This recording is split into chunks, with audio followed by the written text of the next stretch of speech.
in Milwaukee, Wisconsin, and continuing coverage of the 37th annual WIAA Boys Soccer State Tournament. In our second championship matchup in Division II, it's the Oregon Panthers against the New Berlin Eisenhower Lions. Take a look at how these two teams got to this championship matchup. The Lions knocking off the top-seeded Cedarburg Bulldogs by a 1-0 score. Oregon able to shut out Holman 3-0. Welcome to the broadcast booth alongside Fox Valley Lutheran boys soccer head coach Eric Shazer. My name is Matt Menzel, and you look at this matchup on paper, you have a couple of teams that both know how to score, but both defensively have been awfully strong this season. Yeah, both teams have been very stingy defensively, so I'm curious how this game is going to go. We've got some offensive numbers, but they have been so strong defensively, we might have a defensive battle on our hands, Matt. Let's get to our players to watch. And for Oregon, it is Madison Kandua, a three-time all-conference performer. He leads the team right now with a total of 22 goals. Kandua has been fantastic this year. As you can tell, he's scored a bunch of goals. He's also dished off a bunch of assists. So he's one of those guys who's not afraid to let his teammates in on the action. So he's going to be somebody they have to keep their eyes on. And for Eisenhower, the play of Matt Prodell scored the lone goal in that semifinal victory against Cedarburg. He has come through now with 11 goals, throwing 9 assists. And this is now senior campaign. And Prodell's another example of someone who scores and distributes. And like I said before, each team is so strong defensively.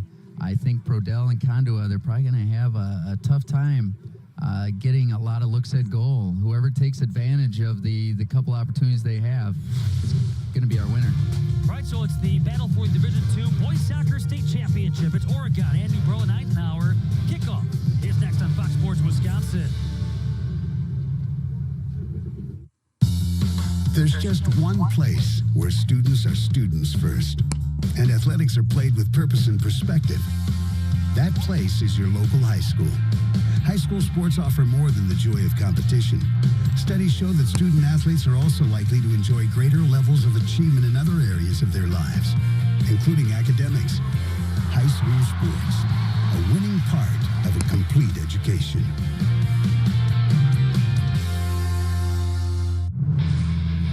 Over 40 years ago, AYSO had a radical idea about girls soccer. Let them play.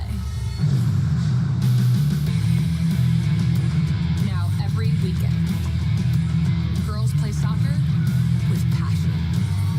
And with the right kind of support, anything can happen. AYSO, great soccer starts here. The more they raise their hands out there, the more they'll raise their hands in here. Good Sports gives kids the lifelong benefits of sports by providing equipment to those most in need.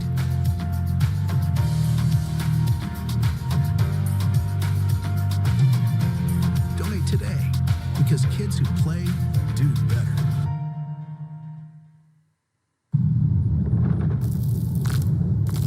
You feel that? Feel the ground moving beneath your feet? It's because the ground is moving beneath your feet.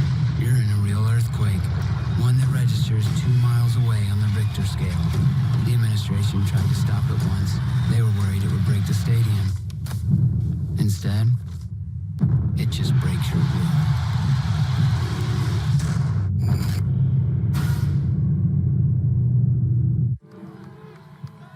Welcome back to the Eline Soccer Park in Milwaukee. It is 45 degrees for this Division II championship matchup between the Oregon Panthers and the New Berlin Eisenhower Lions. The Lions with 17 victories, 3 defeats, and 1 tie. They've won 6 consecutive and 15 of their last 16 matchups. On the Woodland Conference against the Badger South Conference's Oregon Panthers, who have 19 victories, a couple of defeats, and a couple of draws, unbeaten over their last, now 20. Matt, this is going to be an interesting matchup. I think it's going to be a matter of, as we start this game out, both teams sort of feeling each other out, possessing the ball, seeing where those weaknesses might be. But both teams have been so strong defensively all year. This is going to be a hard-fought battle. It's been a great first year for Chris Mitchell at the Oregon helm. He was an assistant last year. He's flip-flop roles with Kevin May, who now has become the associate head coach of this Panther squad. And again, for the Panthers, they will come through with a Badger South Conference championship. The They've been able to score well over 87 goals while allowing just 13. And only multiple goals 3 times, which came in the first 3 games of the season, but they have since turned things around, which included 11 consecutive shutouts between September 11th and the 9th of October. That's the amazing statistic, 11 shutouts against anybody. That's why we were talking in our opening comments about the defensive battle we might have on our hands. It's just both teams have been so solid. As mentioned, both of these teams have had a pretty good season when it comes to finishing as well. And for the Lions, more of a defensive approach Thursday, but able to get that lone goal in the 17th minute, knocking off the top-seeded Cedarburg Bulldogs. A game that only featured 5 shots all game, and it was a 2-1 Bulldog advantage in shots on goal. But again, it's one of those where offense hard to come by in that semifinal. And that's why it's a little surprising, knocking out a powerhouse Cedarburg program that they only had 1 shot on goal. It's got to be a little disappointing. Well, Neil Dombrowski, the head coach of the Lions, has them back at state for only the 2nd time in program history. First time, though, since 1997 that you're losing the Division II championship match against the Shorewood Greyhounds 2-1. Well, Matt, we had talked about it before. There's a lot of newcomers or teams that haven't been here in a while. That it's a nice opportunity for New Berlin Eisenhower in this state championship game. Adam Joda, he comes in top of the team with 15 goals and 3 assists with a couple of game winners. Looking at his touches on Thursday, the only shots taken in that game, that's our featured player, Matt Prodell. He had a couple of shots, one of which on goal, and as much as scored the assisted goal, he was able to find that loose ball in the 17th minute. At the time was the lone shot of the game for Ike. Aggressive throw and attack by Oregon. They're looking to break quickly against New Berlin, thinking that maybe that might be their opportunity.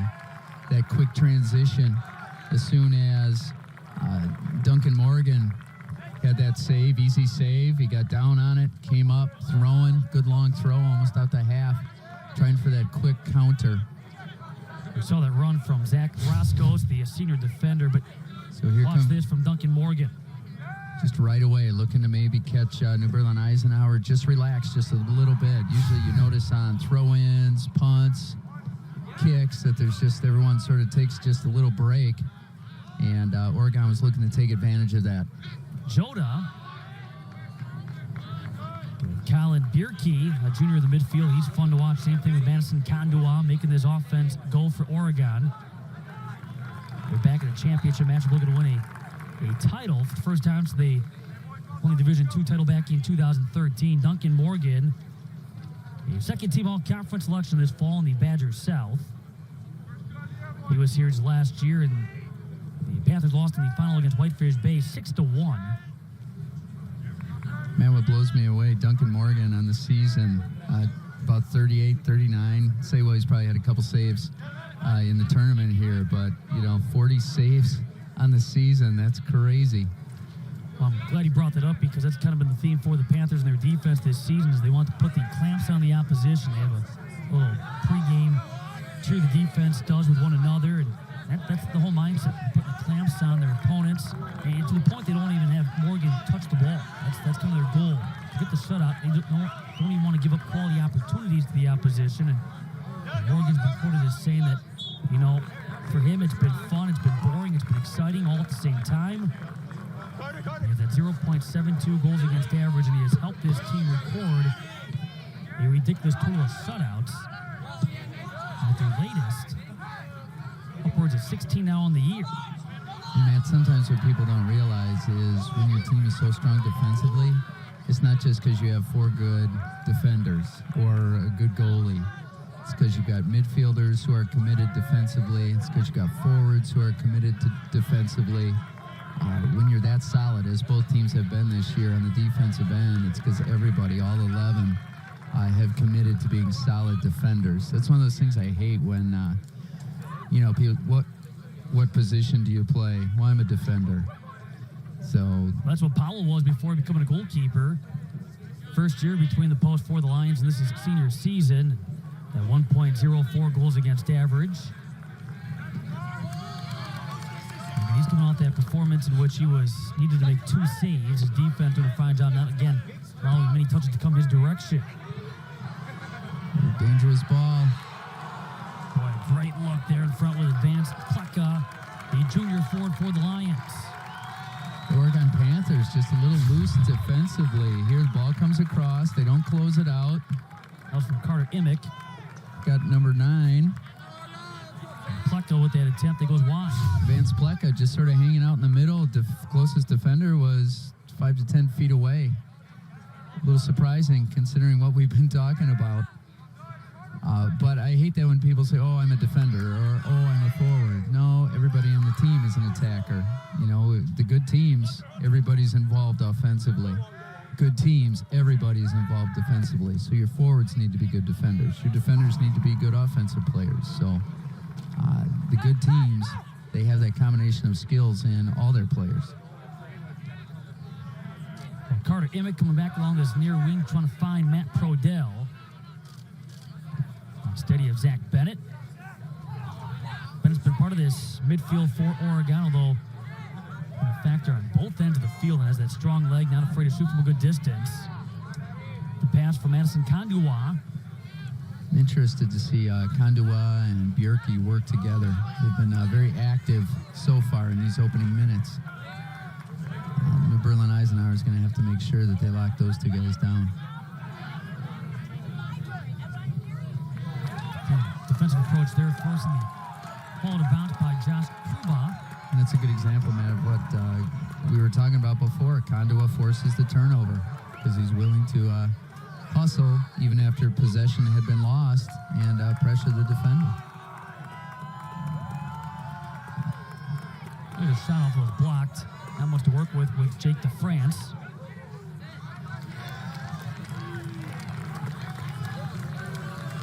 Now for Jordan Powell. Mentioned making that move. Converted center back. Coach Neil Dombrowski said that he's been unbelievable for us all year. And he's had huge saves in each last 3 playoff games. And that's such a big change. You come from being a defensive back where you're involved in the action all the time to like what you mentioned with Duncan Morgan for the Oregon Panthers in goal. Sometimes you have long periods of inactivity, and it's such a big change. You know, the willingness to take yourself out of all that action all the time and be that last line of defense. It takes a special kid to be willing to do that. Right now you have Kruba, who is hovering over Kandua on that markup. Lions will take over. That was Garish Russell, a senior in the midfield. He's factored into the offense for Oregon this season. During the postseason, coming into the state tournament, they had outscored the opposition 16-1 with 3 shutouts. And the offside flag going up here against Carter Hendrickson. Hendrickson put Oregon on the board in the 51st minute on Thursday, in which they knocked off Pullman. And that was a 3-0 final. 29-3 was the scoring differential. And perhaps some frustration early as Oregon was able to outshoot Pullman 21-0 in the first half. Nothing to show for it. And finally got that first goal. The second came roughly 2 minutes later and added one more for good measure in the 68th minute. Yeah, those games can be frustrating when you're getting all those opportunities and just not finishing. And then you start to not panic, but just rush a little bit. And as a coach, I know you look at those games and go, I hope we don't, you got to start putting them in. You don't want to be in a 0-0 or a low-scoring game when you've got all the opportunities and you're not putting it away. It's not symbolic of the way the game has gone. So you hate to waste those opportunities. We saw a second ago something these teams had to deal with, at least down in this field recently, is battling the sun. Kind of a weird angle for these players to be dealing with at this time. And anytime that ball's put back into play by Duncan Morgan, you got to shade your eyes to be able to see that ball coming at you. Last couple of days has been more on the cloudy side. That'll be interesting, I really think, for the goalkeepers if they're having any trouble. You know, you get those crosses or high balls coming in if you're a goalie, and you lose that in the sun, that could be disastrous. Nick Borden out of the back for Oregon. The players just can't wear sunglasses like you have on now. So, cool shades. J.R. Stahovsky. Got lead feed for the Lions. It's going to result in a goal kick here for Duncan Morgan. Now, speaking of cool, the pink gear that Morgan has on, and Coach Mitchell says he loves to wear his pink. They bought new goalkeeper kits. Forget it. He's sticking with the pink, and it's gotten him this far. Exactly. You want him to be comfortable and go with what he wants. So far it's been successful. I say pink is the new black. It's been interesting. Both teams have tried to attack with the long ball, trying to catch the other team. We've talked about the strength of the defenses, trying to catch them with that lightning strike, playing it over the top, getting somebody to run on the end of it. Oregon did it before. Hendrickson just barely offside. And New Berlin Eisenhower has tried the same thing. Morgan again with Johnny Coughlin in front of him. Coughlin, a 2017 All-Conference honorable mention on that back line. It's a Badger South which Oregon's been able to, at times, dominate. Last year, they lost their first conference match since 2008. Otherwise, they have won conference championships 9 of the last 10 years and 11 times overall. Winona Grove, the conference champs last year for the first time since 2007. They finished just behind the Panthers this year in the 18 Badger South Conference. Kandua. And ahead for Bennett. Trying to send it across, but the deflects on the backside of Zach Hippis. And the corner kick coming up here for Oregon. And that's what we were talking about, Matt, is getting everybody involved. It's not just your forward's job. Bennett came flying out of the midfield to play that wide ball. And that's the way to beat a good defense, with those short, quick combinations and also get the ball out wide and then bringing it back in. That's where you have... Bierke sent it across. Russell, we're after for the Panthers. Like to see Bierke drive that ball low. You want it to be about head high or just above head high. When you float it, then the defense has a chance to react and get underneath it. You want to really press the issue. We've seen on those corner kicks that 1-2 combo of Bierke and Kandua, and that time put it into Kandua, who put it right back. With Bierke looking for that far post. So they continue to go that direction after they played more of a shorter game the other day in the victory against Holman. They were here at State for the first time in their program's existence. Because when you played out wide, that allows you to sort of stretch that defense. The defense can be better when they're compact. But when you stretch them out, it's tougher to communicate. All of a sudden, if you get a runner breaking free, they got more room to operate. So that's going to be, I think, for both teams, their path to success is really using the width of the field. Last ball was crossed in by Nick Borden. Borden tends to factor into it. He's one of the wings on that back line, but for Nick Borden, not afraid to move up, and he too from a good distance, trying to get others involved. Kandua. And Bennett going to stick with it, will. They go back in against Matt Prodell, who's able to drop back for the Lions. And the result is going to be a goal kick here for Ike. I was just going to say, Bennett, nice job making himself a part of that play, running in on that backside of the goal. Bad first touch, let him down. If he would have played that ball in front of him, he would have been in on goal. Unfortunately, played it off to the side, and Berlin Eisenhower was able to catch up defensively. Stepan Pajarda now subbing into the Lions lineup. Panthers, they have Zach Fulmer, a senior in the midfield. So Oregon throw-in. As mentioned, beaten over their last 20. They have not suffered defeat since match number 3 back on August the 30th. Lost against McFarland 2-1. They just finished as a runner-up for a Division III state championship.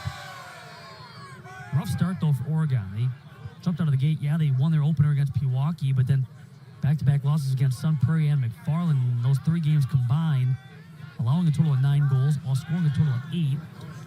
They've only given up 4 since those first 3. I was just going to say they only gave up 12 at the end of the regular season there. So, well, look at that lineup, though, too.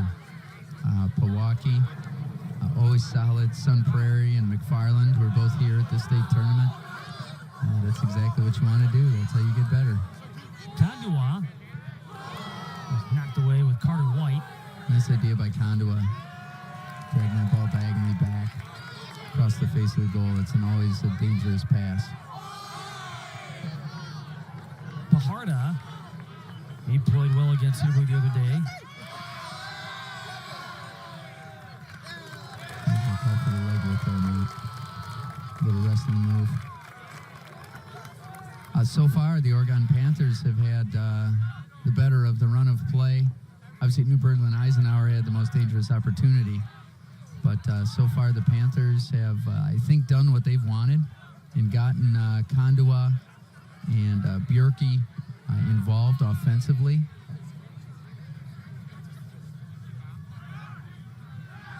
Stahovsky. You can just tell that commitment to defense. Nice job by Nick Borden. Just he wasn't going to give up. New Berlin Eisenhower's carrying the ball off into space. He wasn't having it. And he pursued the offensive player and ended up winning a free kick. And that relentlessness on the defensive end. Bjerke again and Kandua. Offside flag up. They'll take away that Oregon goal.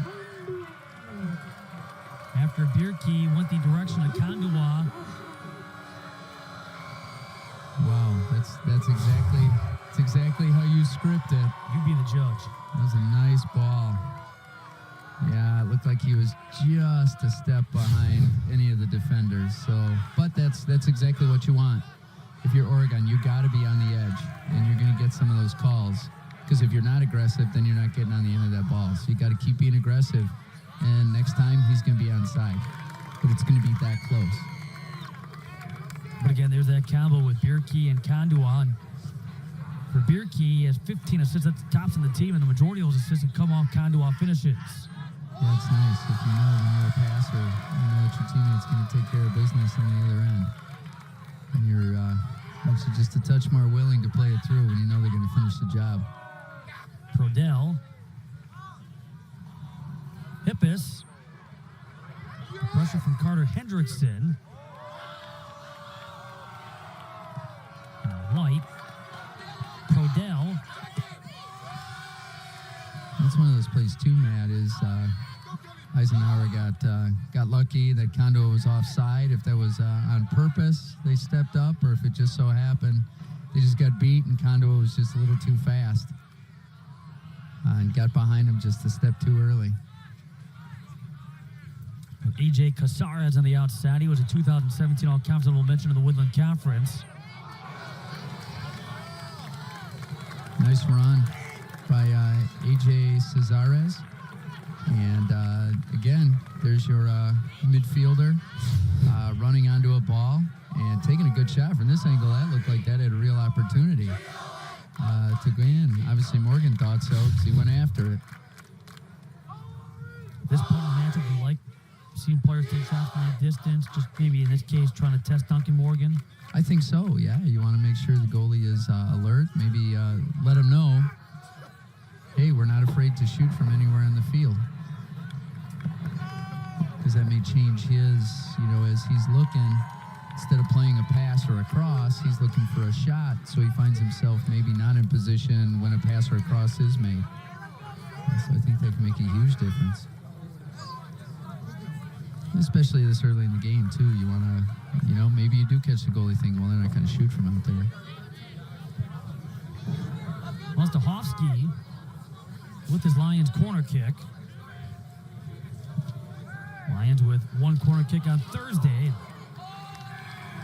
A chance right there in front for Carter Emick.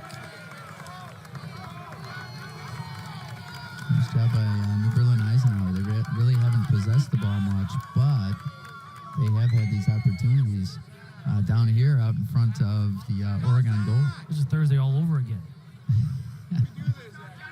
Even though the shots weren't there for either side, Cedarburg had the majority of the possession, but Eisenhower was able to get that one goal to go in and get out of there with W. Well, when you're solid defense, finally you got to decide what are our strengths. If you can be strong defensively and allow the other team to possess, That's fine, as long as they don't hurt you with that possession. You know, as long as you lock that possession down in the final defending third. You know, so what if they control the rest of the game? You know, you got to play to what your team's good at. Well, for Hippus,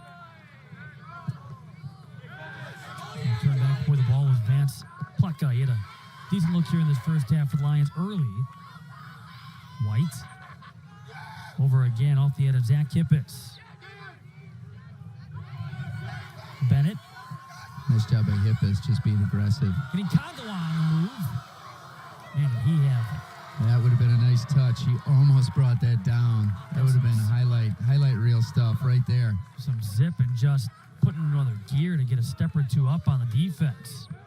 So I say, if I were New Berlin Eisenhower, he snuck behind him just one time too many already.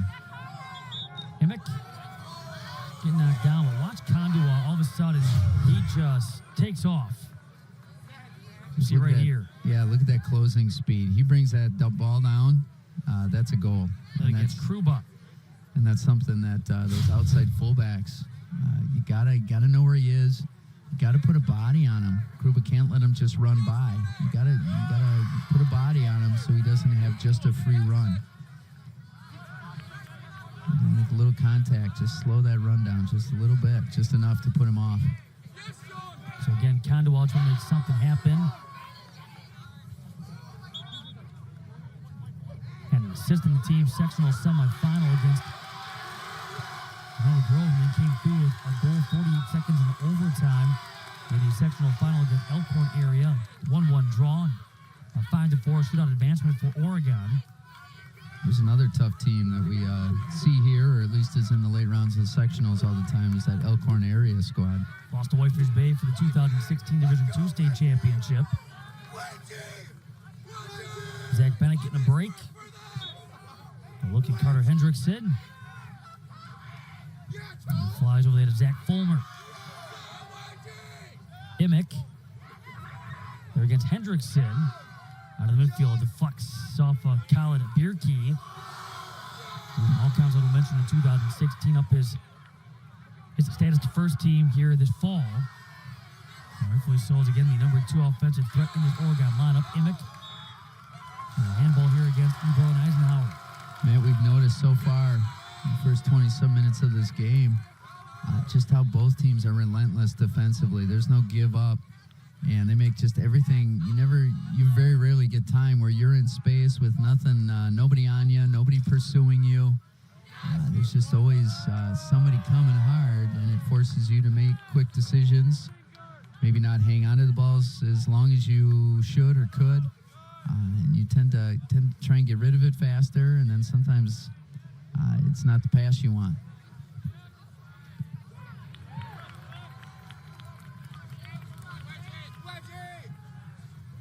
That back line for Oregon is Ben Schaefer, pressured by Vance Pleka. Now, coming into this matchup and talking with Neil Dombrowski for New Berlin Eisenhower, he said as he brings in Jake DeFrance along with their top scorer, Adam Joda, he said that one of the big areas of concern for this team, not scoring first. We can't keep relying on pulling it out in the last few minutes. It would be nice to play with a lead, which they finally did on Thursday, but you go back to their path to qualifying for state and involving comebacks. Sometimes, I don't know, some teams are just better at that. Some teams don't play well from out in front, and finally in the end, it's what's worked. But at some point, that's got to catch up to you. Well, that's always the danger, but, it catches up to you too sometimes if you jump out early. We saw it in our D3 championship game. McFarland jumped out early right away, and, that's not always obviously you'd like to do that, but it's not always an automatic guarantee. Maybe they're just comfortable. They're comfortable playing from behind, so... Well, with the road to state for the Lions, okay, regional semifinal, they beat Milwaukee Bayview 10-0, but then the comebacks began with their regional final. They beat Waukesha West 2-1, down 1-0 at halftime. In the sectional semifinal, down 1-0, then up 2-1. Then against Union Grove, eventually in overtime to win 3-2, and then in the sectional final against Wauwatosa West, it was a 2-1 overtime victory, but again, down 1-0 in that game. Finally scored the equalizer with 3 seconds left in regulation on a goal that was scored by Adam Jota. Isn't that crazy? 3 seconds. They're 3 seconds away from going home, and now here they are in the championship final. That's the way it is, and I think there's a confidence there too that they know, hey, we can come back, so this isn't a problem. As opposed to a team that's always in the lead and always scoring a ton of goals. Sometimes that panic can set in, and you don't play your game. Whereas New Berlin Eisenhower, the Lions, they have figured out, hey, down 1, that's not a problem for us. Zach Schultz, Zach Bennett, each back in for Oregon. So you're saying, though, okay, when you look at a concern like that, that's more for you as a coach versus for the players because they know they have the ability to play comeback? I think so, yeah. As a coach, you always want to get up and go ahead. You'd rather play from ahead than behind. But I think for the players, there's a confidence there that, hey, we have this. And that happens. You're not going to be ahead every game.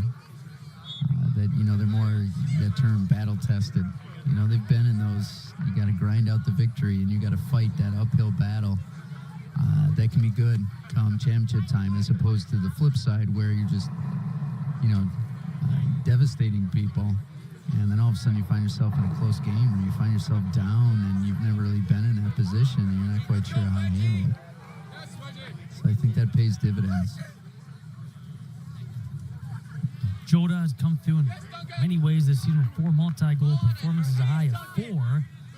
Goes back on September the 26th with 10-0 win over South Milwaukee during a stretch in which the Lions record 5 consecutive shutouts. Last loss coming against the newly crowned Division III state champs, Pius Catholic, back on October the 8th, 3-0. Otherwise, also with losses against Appleton North and against Pewaukee, and a tie against New Berlin West as well on September the 10th. The New Berlin West team, when you look at how their season went, they were right there throughout the course of the season, receiving some attention around the state. Did I mention how stressful it is for a coach when you're behind them? I think I forgot to mention that. For stressful for the coach when you're down. Kandua, covered back up by Jordan Powell. New Berlin West team, by the way, number 1 in the final D3 state rankings. Some good soccer played in New Berlin. You see the injured Lion. Yep. Hunter Hildebrand. Nice job. There's that. We talked about putting a body on him while Kandua's making that run, and that's exactly what happened. Hildebrand, one of the team captains, 2017 first team all-conference honoree. Hopefully Hildebrand's okay, because that was a nice, that was a great defensive play. You cannot let Kandua free.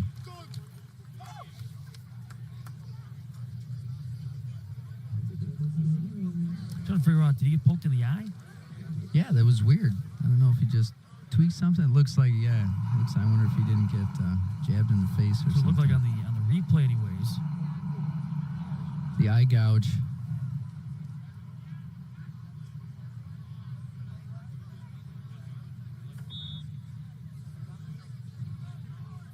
Jordan Powell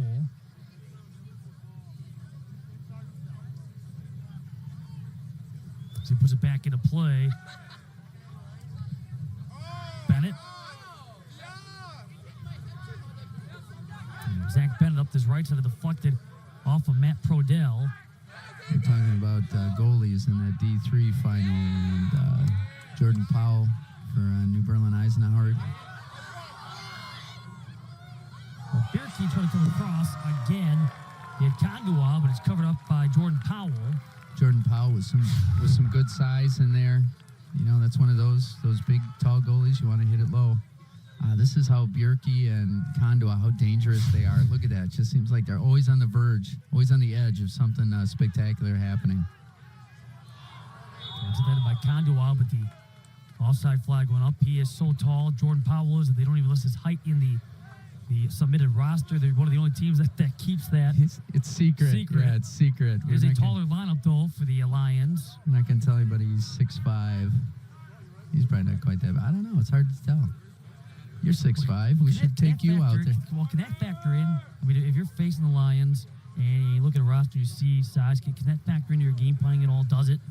Maybe not necessarily. Well, I think so, because then you got to say, all right, crosses. We got to make sure they're away from the goal. Somebody with that size, chances are they can come out and get some balls in the air that maybe other goalies who've played against haven't.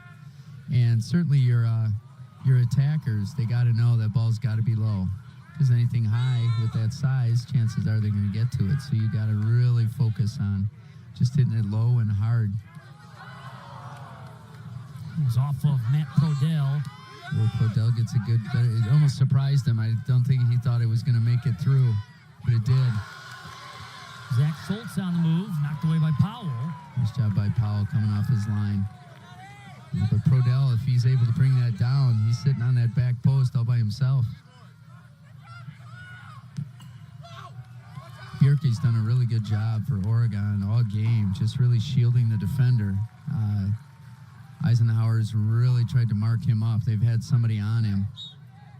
He's gotten fouled a bunch of times. Pajarda there on him.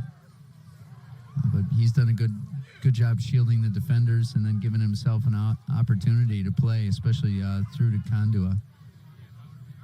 Nick Borden leaving it back. Kandua well covered every time that ball's about to come his direction. Schultz to Kandua. He'll stick with it somehow, to muscle his way through.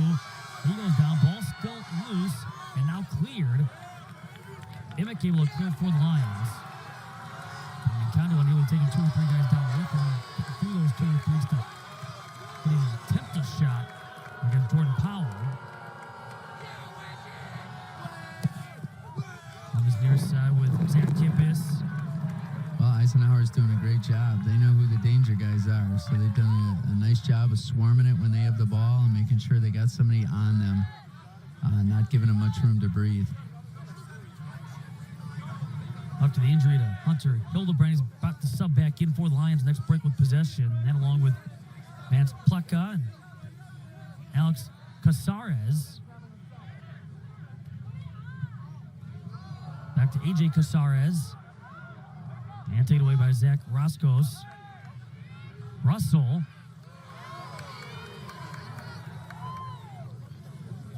Initially looked at that left side where they have Kandua position. It's the one touch. Bjerke. Schultz. Officials for this Division II championship matchup. Steve Van Derzen is our head referee with Tony Vulgaris and Dave Mader. The 2 assistant referees sporting the orange for this Division II title matchup. We see those gentlemen up in Appleton all the time. They do a nice job.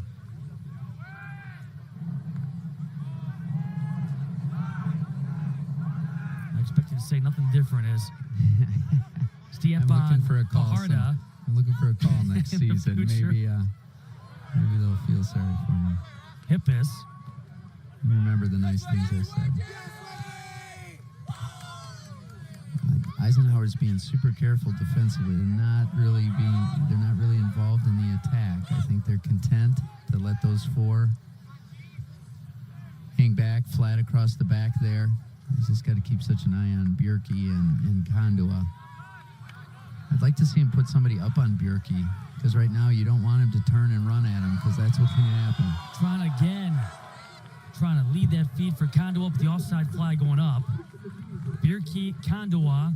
They're close. They're going to get that breakthrough one of these times. You just got to keep pushing it, because Kandua's going to be onside one of these times. Bjerke's just got to play his ball just a touch sooner. He's got space, and that's why I said I think that's dangerous for Eisenhower if they're going to play that way. They weren't earlier. I would put somebody on Bjerke and just lock him down and make sure whenever he gets the ball, he's not able to turn, or if he does, it's difficult and he's got somebody on him. Because you definitely don't want Bjerke running toward your goal, able to do whatever he wants with the ball, because that's when he's going to slide that ball through to Kandua, and it's going to be dangerous. Those aforementioned Lions lineup changes being made right now, including Hildebrand back out there. Mentioned some of the concerns that the Lions have in trying not to have to play from behind yet again here this championship matchup. Oregon came into the state tournament really the only areas of concern just coming after that sectional final round of play against Elkhorn area, in which the Panthers sustained a few injuries to some key players in that starting lineup. Hoping to bring everybody back this week and having such luck. And for the most part, they've been able to stay healthy, with the exception of that very physical game against Elkhorn and what Coach Mitchell called was a very unforgiving turf in that sectional final. Yeah, you just look at what the Oregon Panthers have done the second half of their season. 5-0, 8-0, 5-0, 6-0, 10-0, 3-0, 2-0. You know, two close games peppered in there. They've just been so solid all year long, and you can see why they've been so dangerous offensively, but so solid defensively, just being relentless on the defensive end. Again, I don't like Bjerke running free in the middle there. Here's Hendrickson on his near side. Justin defensive was Carter White. Emick. And Pleka. That with Alex Casares. Bjerke. Also over with Carter Hendrickson. Bjerke trying to lead it for Hendrickson. Great Slowed idea. up now there by Zach Kippis. Great idea. Cut it back. Everyone thought he was going over to Kandua, switching fields with it, and then he cut it back. Usually that cut back is the guy who's open, because the defense just relaxes just a bit, because it looks like you're carrying the ball across, taking it to the other side. A little better ball, that would have been very dangerous. Hendrickson might have been able to get him in goal. You're referencing the run and season that Oregon's been able to put together, and again, I bring up the streak they had at one point for almost a month. 11 consecutive games without allowing a single goal, a streak that was ended in about mid-October by Middleton, and what was a 2-1 victory for the Panthers. Just think about everything that has to go your direction to come away with 11 consecutive shutouts. It began on September the 11th and went through October 9th. Yeah, there were certainly, I'm sure, there were games in there where there were a couple of shots that looked like, that should have gone in, but didn't. That's the way it goes sometimes. Kandua trying to leave it in front for Aaron Cluck.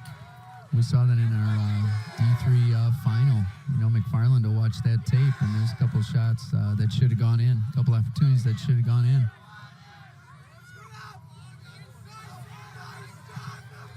One of those games in that stretch of 11 consecutive shutouts was a 0-0 draw against Madison Edgewood on September the 27th.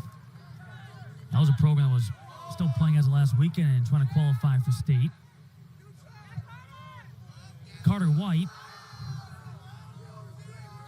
Madison Edgewood was a team that finished tied for third with Stoughton. Winona Grove second, Oregon first in the Badger South. It's such a tough conference. You know, with the people you got to play day in and day out, and then with their non-conference schedule. The same is true for New Berlin Eisenhower, just the teams they play in conference all the time. You know, New Berlin Eisenhower, 4th place in their conference at 9-2-1. How difficult is that? A 14-team Woodland Conference. We could potentially have 2 conference champions by day's end after Pius Catholic raising the Golden Ball in Division III. At least as far as the current members of the conference go, it's the first boys soccer state championship for the current member of the Woodland Conference since Soarwood was able to bring home a 1997 Division II title by knocking off the Lions. Brown Deer brought home a state title back in 1992, but again, we're starting to talk about the old Parkland Conference now and start referencing back to the 90s and prior to. This more recent history in the Woodland Conference has also included the Lions and Pius Catholic for only the last now 7 seasons. That could be like a game show, Milwaukee Area Conference Trivia. Let's go back. Some of the travel involved in the old Parkland Conference. Dr. Kandua put the pressure back on Jordan Powell. Look at Kandua just work back. He's on the way in the 18-yard box, and he's working all the way back to midfield to pressure a defender from behind. And that's what we said. Both teams all season long, but in this game have been relentless defensively, willing to put in the work. Kandua's getting just a little bit of a break. Matt Prodell, J.R. Stahovsky into the Lions 11.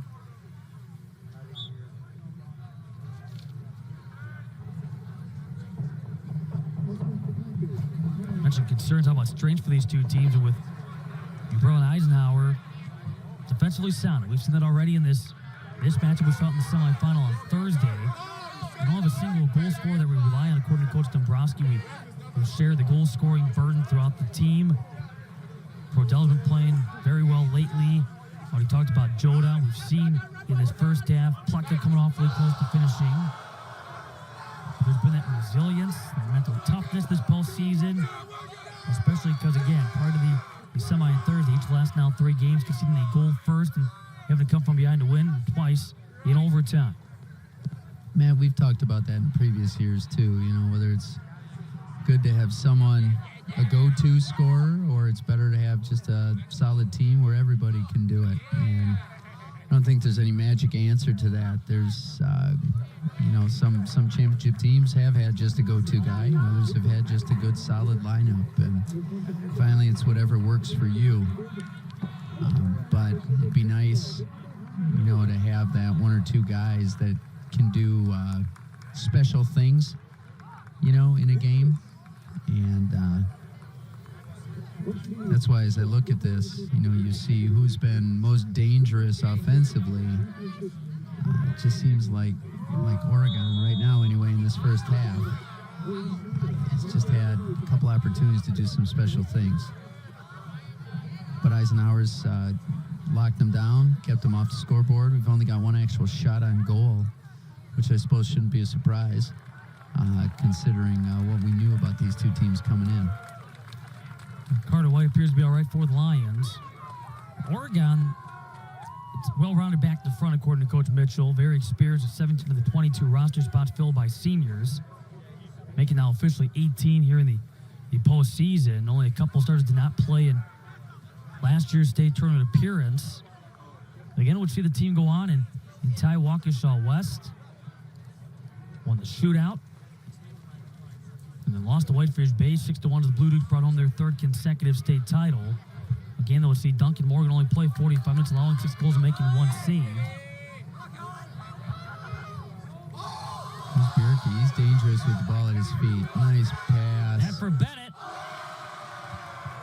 Powell on the save. That's why I said so far it just seems like Oregon is like on the verge of something special happening, and there's a perfect example. Bierke is just dangerous. Excellent cutback. Played it back to Bennett. Nice shot, kept it low, hit it hard. Good job by Jordan Powell smothering that one and not giving up a rebound. Roscoe's. I'm back with Carter Hendrickson. Watched by Zach Kippis. The Lions with, again, J.R. Stahovsky.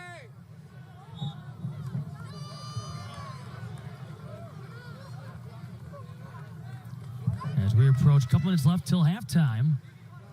And no score in this Division II state championship matchup. The second of 4 to come this day on Fox Sports Wisconsin.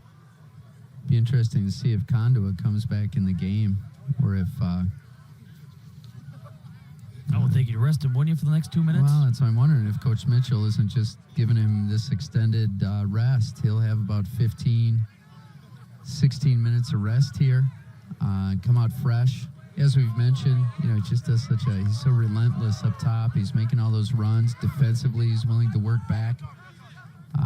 So well-deserved rest, and he'll be fresh once the second half starts. Yeah, I think so. With 1 minute and 15 left, you just give him a break.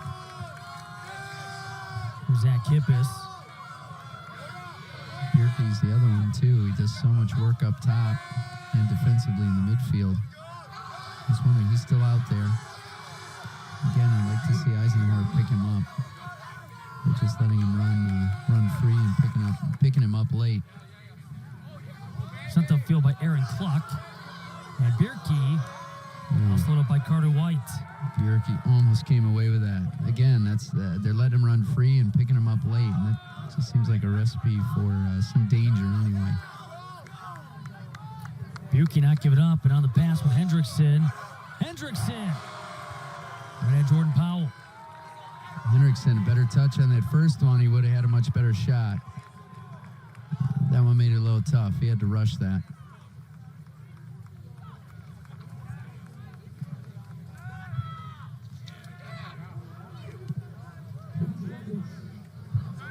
Final 10 seconds ticking down here in this first half.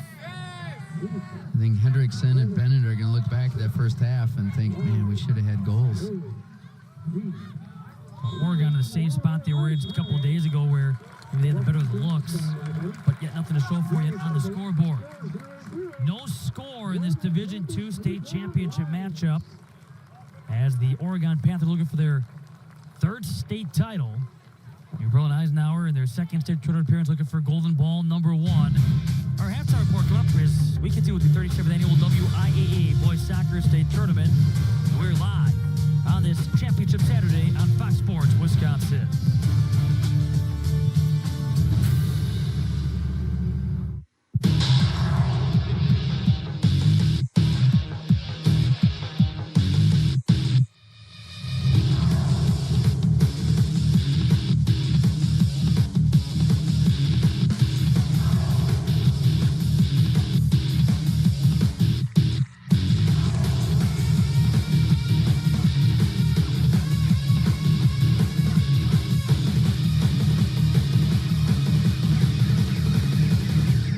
Dude, just take these. What are they?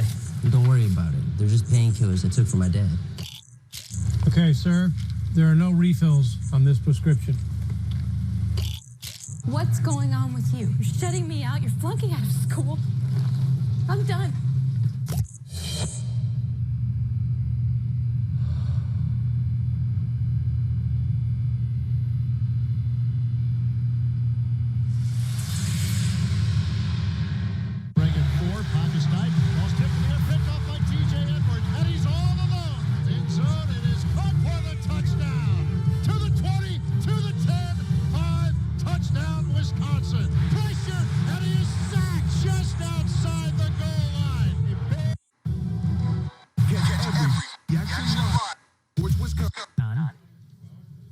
First half, shots hard to come by. Defense, as maybe advertised, on display. And the Lions hoping for the same formula, the success they saw on Thursday. And this is match 2 of 4 to come today.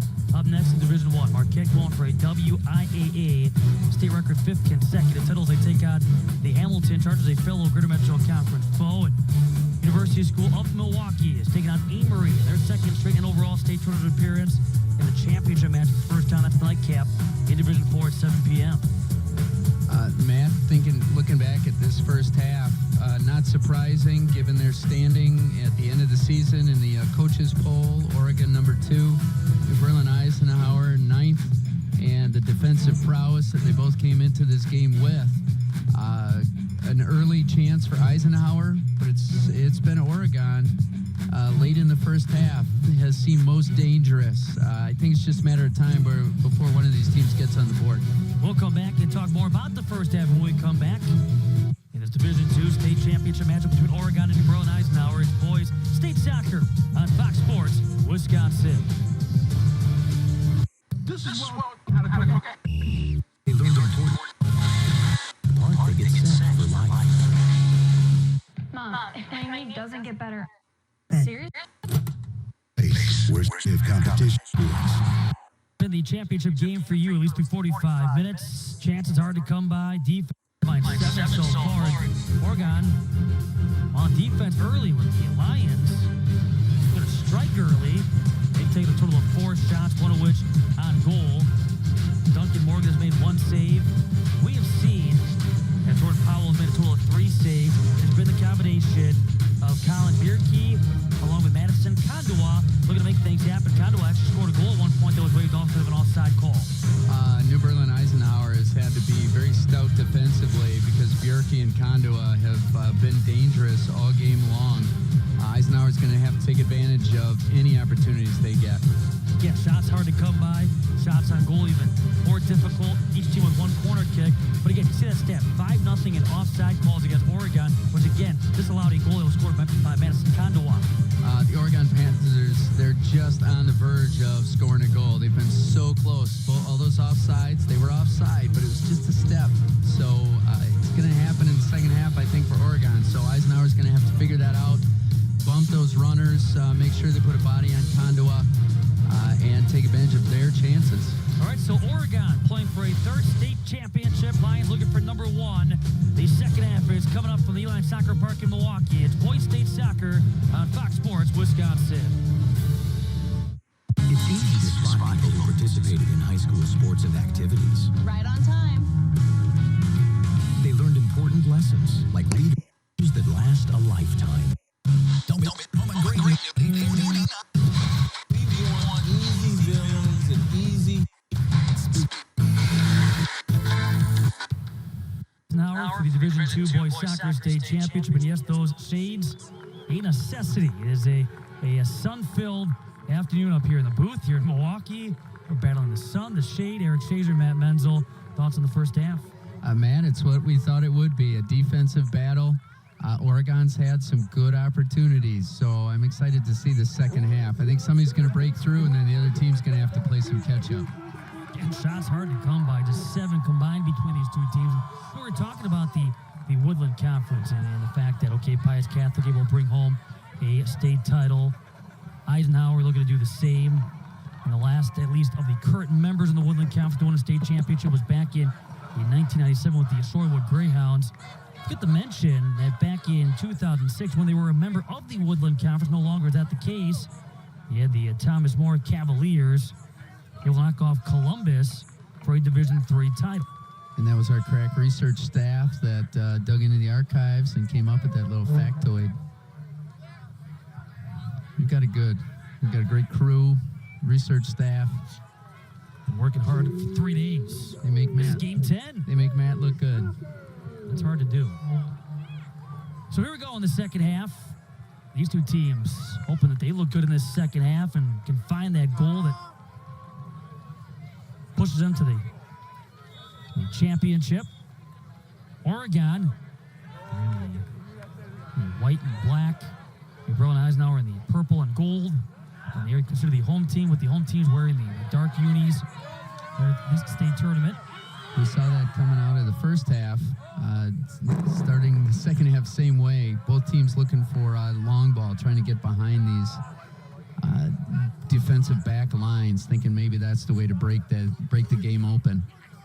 Stahovsky right back into the corner. And Stahovsky was a second-team all-conference selection last year in that Woodland Conference.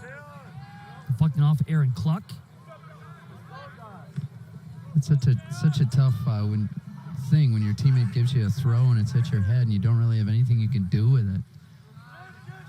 Maybe try and head it back, but that was too high, so you just got to sort of play a 50-50 ball into the air, and they end up turning the ball over. I'd much rather see them play to their feet. Give them a ball right to their feet, and they can just make that drop pass. Then the thrower, who's open to the field and can see everything, can make the play that he thinks. Emick sending it across. That was off of Morgan. Looking for a rebound. Is going to be sent up and out. Well, Matt, wind up for Stepan Pajarda.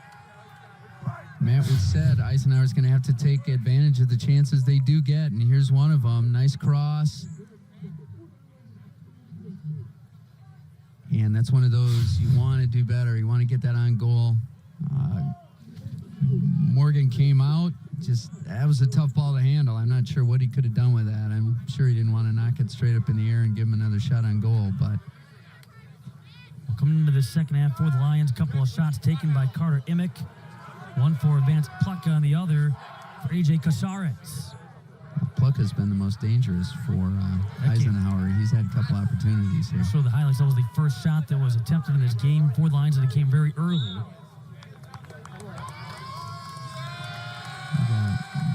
Bennett got clipped from behind for Oregon, so he's limping a little bit. And Aaron Cluck got slide tackled there, so he's limping a little bit.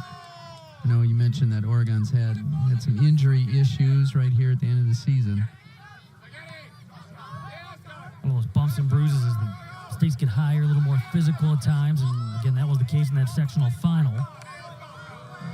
I do like the term that Oregon's been using throughout the last couple of months, putting the clamps on the opposition, because again, that's what we've for the most part seen in this game.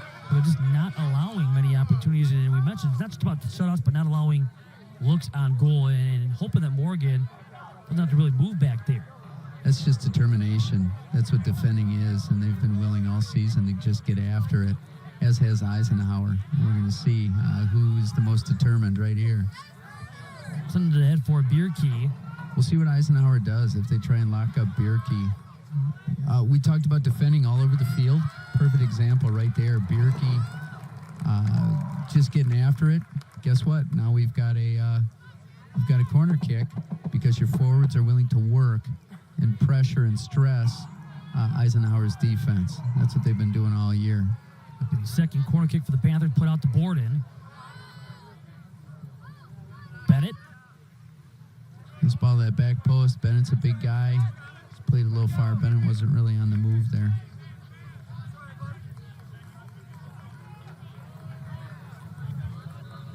So Jordan Powell credited with 3 saves in the first half.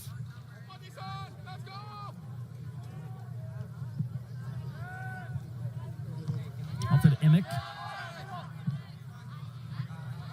He's at 6 goals and 7 assists on the year, and of those 6, 3 have been game winners. Foul against Vance Plecka.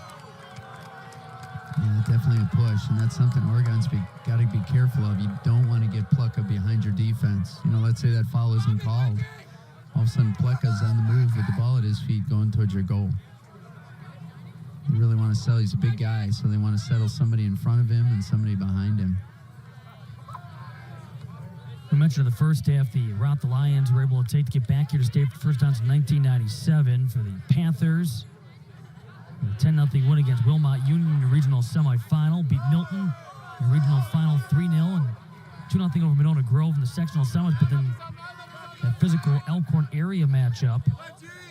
Again, typical soccer, you go 90 minutes without scoring a goal, and yet they're able to score 48 seconds into the first OT with Madison Kandua. But then Elkhorn was able to, now without the golden goal, able to score in the 98th minute, tie the game, forced a shootout, a 5-4 victory for the Panthers. They faced Elkhorn and went to a shootout in 2016 as well, and what was a sectional final. And that was a 0-0 draw. Yeah, sometimes that's the way it goes in overtime. All of a sudden, you've got a couple goals scored. We did that with Plymouth last year. It was 0-0 at the end of the game, and there were 3 goals scored in the overtime. Just the way it happens sometimes. Whether it's fatigue, it's probably more fatigue than anything.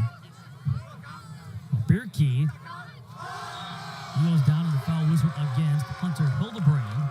Be interesting to see if Eisenhower does anything different. If they're going to have somebody on Bierke, if they're going to try and just shadow him all over, or if they're going to continue to do what they did in the first half and just have whoever is nearby step out and pick him up.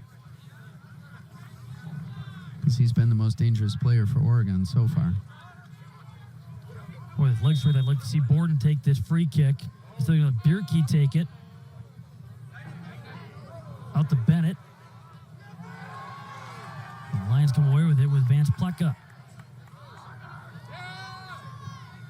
What a difference. We mentioned the emphasis on defense this season for Oregon, and last year, not that defense wasn't a big story, as Kandua, before he could take that shot, put back into play by the Lions. You look at their run at state last year, and the fact they got in the championship game is somewhat remarkable because in the semifinal against Waukesha West, they were outshot 40-6, 19-2 in shots on goal. It was a 13-3 corner kick differential, and yet able to get that game to a shootout. And they got outshot 23-4 against Whitefish Bay. And now all of a sudden that newfound focus on defense. I mean, it's been rare to see this team allow more than 8, 9, 10 shots in a game. Well, you can tell, too, from last year to this year, they've really tightened it up and gotten better all around. They haven't had those kind of outrageous shot totals against them. And we were talking about that in the first half. It's just a coach's nightmare when you have all those opportunities and you don't get any of them to go. And it allowed Oregon Oregon to move on last year. Because even though they gave up a ton of shots, they didn't give up any goals. And for the Panthers, again, in this game, much like, maybe not to the degree, but like Thursday, they've had a few opportunities, some quality chances, not been able to convert just yet. But I guess the encouraging part is if you go back to Thursday, okay, the chances were there, and just a matter of time. See how this one plays out in this second half, but you got to feel like you're in a better position for Coach Mitchell because of the combo you've seen with Bierke and Kondoa and how close they've been already on 2 or 3 separate occasions. Yeah, I think if you're Oregon, you're pretty comfortable where you're at. I could see them getting a goal or two. I think for New Berlin Eisenhower, they're a little bit on their heels. Oregon's had the better run of offensive play. That's why I said they're going to have to take advantage. If they get an opportunity out in front, they're going to have to score it. Bierke will come across Kondoa. The goal kick here for the Lions. Now their head coach, Neil Dombrowski, he's back for his second season after replacing Gary Troy, who was the head coach for 10 years, 168 games. See the Hendrickson playing the ball across. Got to get your head up. Got to see that. Where does the ball need to go? There wasn't anybody there or anybody coming, so sort of a wasted opportunity. Kondoa. In front of Kruba. And Kondoa! 1-0 Lions. How did he score that goal? Because he was playing defense. And that's what we've said about him and Bierke this whole game. They are willing to play defense, to pressure the other team's defenders. Even though they don't have the ball at their feet, their team doesn't have possession. And there you go. They get a goal out of it. That's why they're so good front to back defensively. Madison Kondoa, his first goal here at the state tournament, after he was able to beat Josh Kruba, and then lifted it up and over Jordan Powell for his 23rd goal on the season. Pressured the defense and got himself a turnover, and lo and behold, there he is, right in front of the goal. On that last sequence, I misidentified with Bierke and Hendrickson because we're so used to Bierke making those runs and trying to get others set up. But in that case, you got to forget it. If you're the Lions, you better watch out because Hendrickson is just as capable of bringing that ball up and putting guys like a Bierke, like a Kondoa in a position to finish. And now Kondoa, with his strength, his physical size, he will take that ball away and able to power his way in and pass Powell for the game's first goal. And that's that kind of relentless defensive pressure that has really benefited Oregon this year. The yellow card's been handed out. I'm not sure both. Yep, both guys, 20. Yep, that for J.R. Stahovsky. That for the Lions, and then Nick Borden. You see for Oregon, it's Nick Borden who is going to be sent off. And here in the 55th minute. And that's the thing. If you're Oregon, you got to keep your cool. We didn't actually see what happened. Nope. Sort of happened behind the ball. You got to keep your cool. Just keep playing your game. Russell taking Borden's spot. Alex Casares will come in and take the spot of Stahovsky. Right now, just coach staff doing what they can to calm Borden down. Experienced coaching staff that besides Coach Mitchell, and what an opportunity this is for him. He joined the coaching staff last year after he had previously coached at Sun Prairie, and Sun Prairie, at least on the boys' side, a state qualifier for the first time here this season, and lost to Marquette in a Division I semifinal yesterday. But Coach Mitchell, an Oregon alum, the opportunity to rejoin the coaching staff, and now again reversing roles. He went from being an assistant head coach to now becoming the head coach, and Kevin May, who was the head coach, is still on the staff, but now in an associate head coach role. Yeah, what an ideal setup. You've got somebody like Coach May who's been with the program for a while, and then you come in or you come back to your alma mater and you have the opportunity to be involved. And then what an inaugural season for Coach Mitchell. Finding yourself in the championship game. He's done a nice job. Well, but first year as an assistant last year, got into the championship game and lost to Whitefish Bay, but then you bring 8 of the 11 starters who played in that final back, 10 of the 19 who saw match action back. As last year, the Panthers were in the championship match for the first time since they won a D2 title in 2013. They tied Cedarburg but won a shootout 4-3 that season. Their other title came in 1998 when they knocked off Delavan Darien 3-2. And again, that was a Division II title. And I think, Matt, sometimes that's even harder when you've got those expectations coming into a season. You know, so many returning players from a state final team, and that's hard. That's hard to step up all of a sudden. You know, hopefully, I think maybe it's a little easier because you're doing things, I'm assuming, relatively the same way as you did, as Coach May did the year before that you were involved with. So hopefully a seamless transition for Oregon. It certainly seems that way, at least on the field. And it's paid off. And the players, sometimes when you have that success, you think you're working as hard as you did, but sometimes you're not.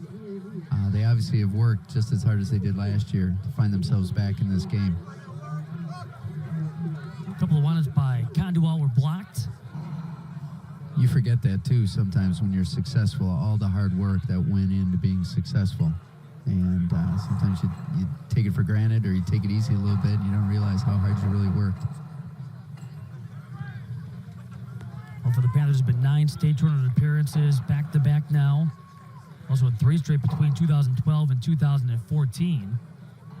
This is a team at a time, D1, D2, D1, back to D2. And let's see these shots on goal differential. Oregon +3. We're +2 at the break. But it is Madison Conduel who had a goal disallowed in the first half because of an offside flag, who has put his Panthers in front, scoring his first goal since the overtime last Saturday, 48 seconds in against Elkhorn area.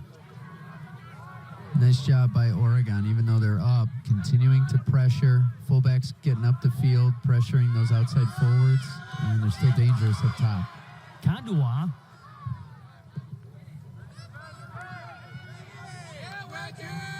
Busy day back there for Hunter Hildebrand.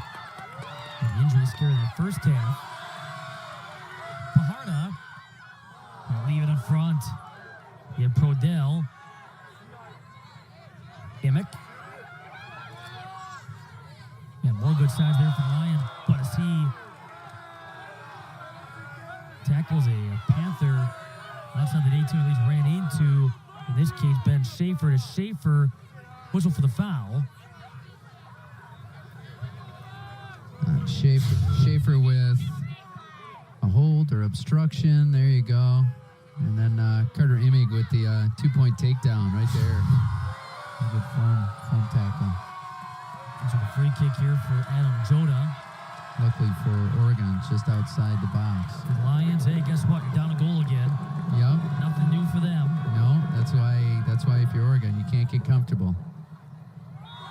Well, Emick knocking down Duncan Morgan.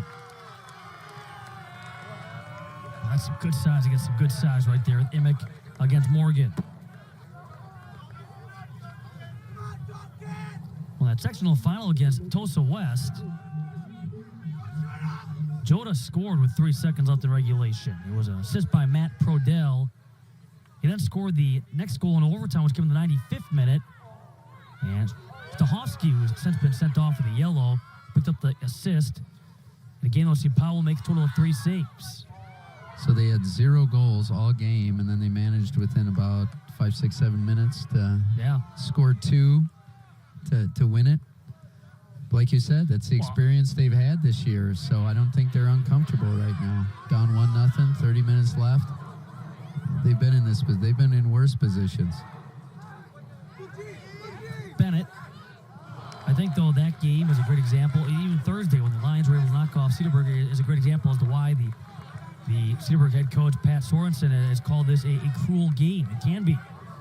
Oregon, a school of 1,160, as mentioned, back at state for the 9th time, looking for a 3rd state championship, first since they knocked off that Cedarburg team in 2013. They've beaten Delavan Darien. As the Panthers, 12 from the region, on top of the fact they finished number 2 in the final Division II state rankings, they're seed number 2 here at state. Ball swung in by Emick, who right now is beating himself up over that swing. They've had an option on that outside. Looked like he was going for goal on that. I think he was pretty determined to get a shot off, hoping he could get it upper corner. Feel bad for his knees, but DeFrance, and then outside for the Lions. Not sure what happened. They need a different soccer ball. Yeah. perhaps Deflategate. Exactly. It's a little fishy. I think maybe Oregon messing with those balls at maybe halftime. Duncan Morgan's too strong. Maybe he was gripping that ball a little too tight, pushed a little air out. The drop kick, like to see it. Easy to do off the turf, too, so you get a true bounce every time. I'm watching Premier League on TV. Look at a matchup like this. And we talked with Oregon about, they dealt with some injuries in that sectional final against Elkhorn area. And Coach Mitchell said it was an unforgiving turf in that sectional final. And maybe it's obvious when you look at the speed of the game, but overall the difference is, some of these teams, they don't get that opportunity. Maybe for the Lions and the Panthers, it's a little bit different. You get to the Division IV level, maybe there aren't as many opportunities to play on turf versus actual grass. But, what are some of the adjustments you have to make outside of the obvious, adjusting to the speed of the contest? It's just a faster game. And, through balls, we've been talking about Oregon playing these through balls from Bierke to Kandua and Hendrickson. It's just the ball rolls faster. So a ball you play on grass, that would be a perfect weight and everything like that. All of a sudden now it's running too fast and too far. Perfect through ball. All of a sudden it makes its way to the goalie simply because it's just different. It's moving faster. Emick. Morgan. Oh, it's great to be tall. We've said it a couple of times today. And with that size, he was able to leap up there and make sure that ball is not played off the head of Jake DeFrance. He's only 5'10", man. He's not that tall. I mean, he's a lot taller than you are, but he's not that tall compared to a pretty good ups. normal human being. But yeah, it's just it's a different game. Coaches will tell you, but finally you gotta deal with whatever it is. Because even on a grass field, you're playing on some are bumpier. Your grass might be longer or shorter. You gotta figure it out. You have some teams and adjust to it. When they make their appearance here, they haven't played a ton on turf. May just go in the gym and try to somewhat simulate what they're about to deal with by playing on the basketball court. Yeah. Others take the opportunity maybe to stop along the way and find a turf field, call a school up, and maybe, rent the field out and have a practice the night or 2 nights before. We've done that before we came down here to... Oh, for the Lions, school 839, so a big enrollment differential between the two. But for the Lions, here in Division II, back to turf for the second time, first time since 1997, and looking for their first state title. It's a program looking for its 18th win. They won 12 games last year. They won 17 in 2016. Man, we were talking about preparing for playing on turf. It's just one of those things. I know that's what we've done in the past, is, practiced at area high schools that had turf. Enough of the schools around us have turf now that we usually play a number of games on turf. You play indoor, play in your gym floor. If you can handle the ball and pass and touch on your gym floor, you can do it on this. The gym floor is the most difficult. Turf is becoming, it's becoming rarer and rarer now. I would think playing a number of games on an actual grass. In this day and age, hard up. Look through traffic, and now the Panthers coming up field for Colin Bierke. Going to come across for Bennett. Oh, he tried to get that ball all the way across. Yeah, Zach Fulmer. If Bierke could have gotten that ball through, Fulmer would have been alone, hard charging at the goal. Unfortunate. Yeah, it's just, this spring, at least up by us in the Fox Valley area, Green Bay area, the weather was just so much rain. Obviously, the girls in the spring all over deal with that.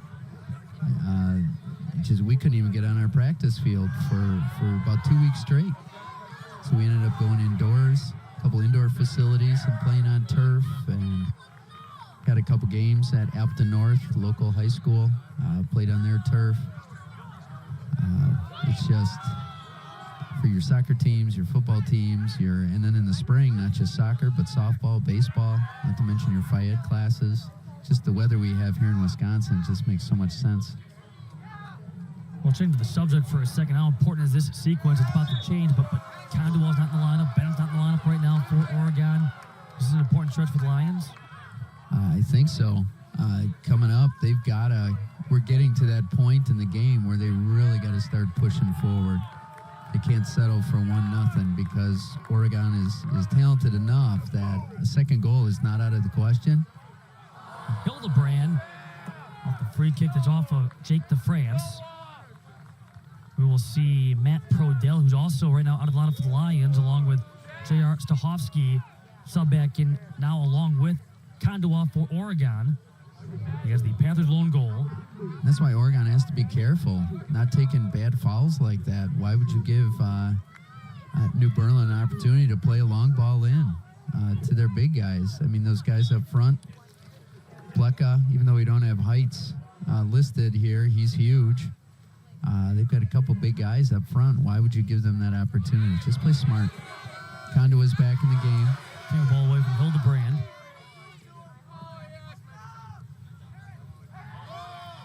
Cluck.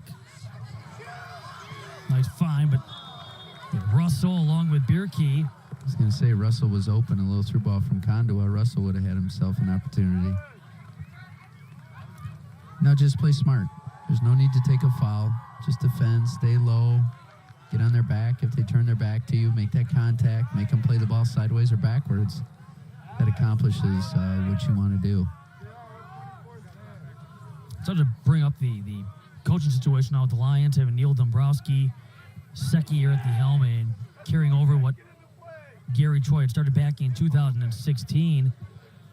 Coach Dombrowski, a former Milwaukee Panther, a heck of an athlete, 4-year starter, first-team All-Horizon League honoree as a senior after played at West Dallas Hale, but in the category of having now played and coached at state, he played at West Dallas Hale. He was part of their state teams in 98 and 99, and all part of a stretch that would see the Huskies qualify for state for 3 consecutive years. Lost in the semis both of those seasons. He was 3-time All-Conference. And 4 brothers to play pro soccer. Kandua! And the Panthers have a 2-goal lead. Well, we've been saying it all game. It just seemed like they were just on the verge of making something exciting happen, and there you go. Bierke's free. He's got a good look, open look. He just plays a nice through ball.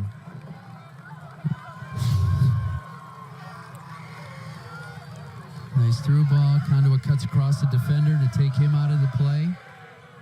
Powell comes out. There's not a whole lot he can do about it. Nice finish by Kandua. That's tough with the goalie charging hard, a big guy like Powell. But there's that Bierke Kandua combination. It's just been on the verge of exciting stuff all game.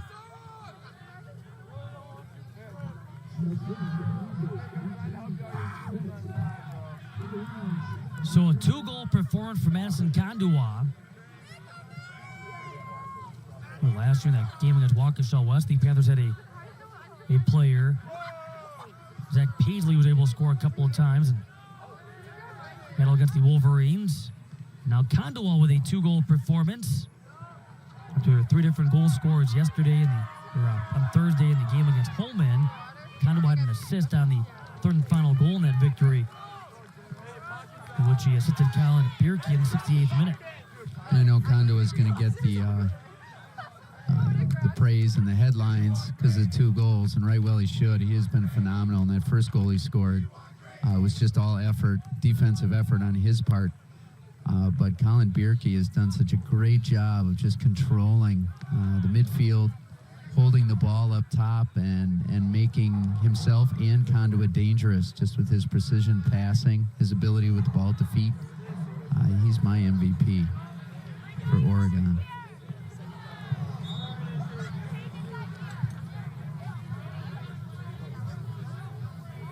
Still upwards of 21 minutes left here in this one, and interesting to see if the Lions are able to get one back soon with Pajarda, also with Emick and DeFrance playing up top, Well, Matt, you talked about New Berlin Eisenhower coming from behind. Yep. But if I'm not mistaken, that was only just one goal, right? One goal. One goal behind in a number of games. 3 different And times in the postseason. Now that we're down 2-0 with the always dangerous Kandua and Bierke and Hendrickson up top, it's going to be a tall order for them, even though they're confident. I got to think right about now, if they're going to do anything, they got to start making their push, and that's going to leave them exposed potentially at the back.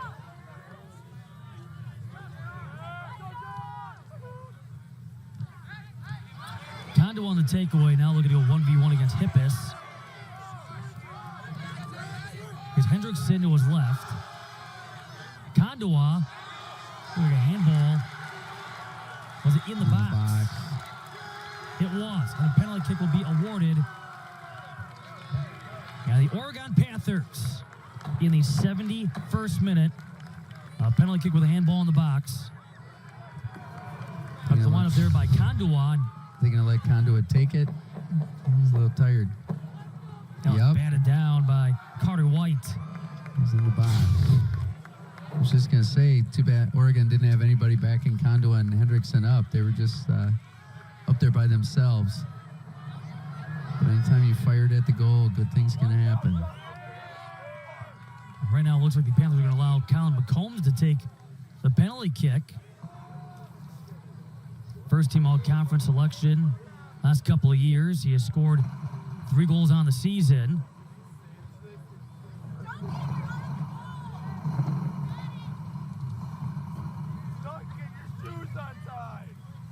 That's awesome. Letting McCombs get an opportunity. Doing all the hard work, the dirty work in midfield. You don't get a whole lot of attention.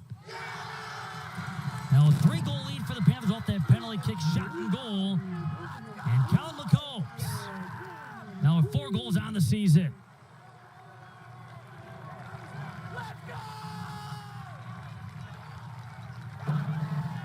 It's like the Packers. They were like jumping in the stands there, Matt. Little E-line leap. Yeah. What a second half that the Panthers have been able to put together after this game was scoreless through 45 minutes. That's why we wondered if Eisenhower was going to be able to hang on the way they were playing in the first half. It just seemed like Oregon was just on the verge of something special happening, and we've seen that unfold here in the second half.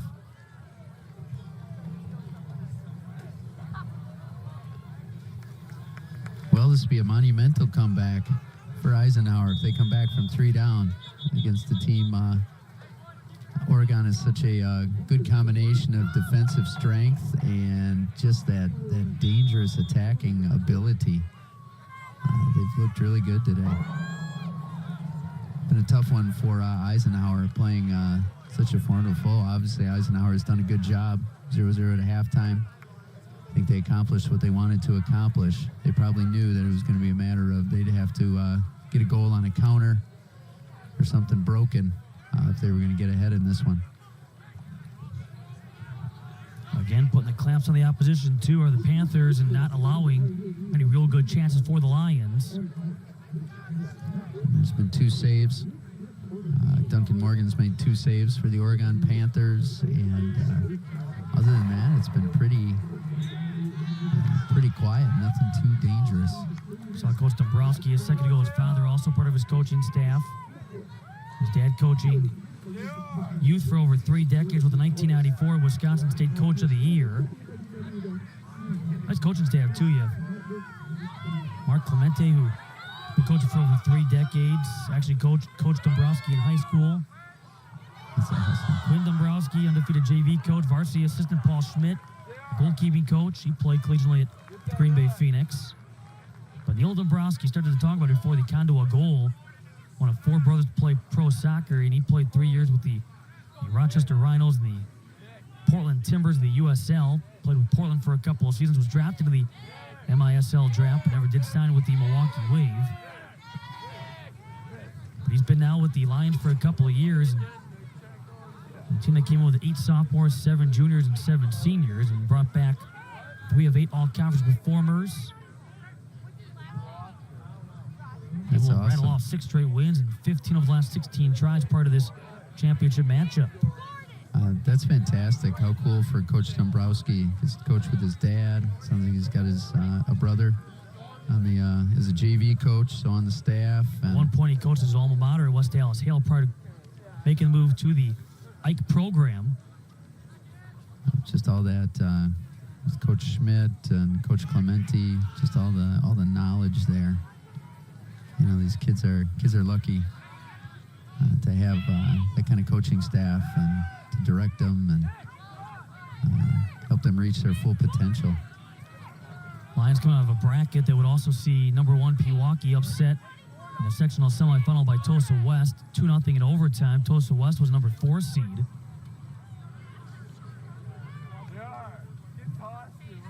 The top 4 for the Lions in the finish of the Woodland Conference.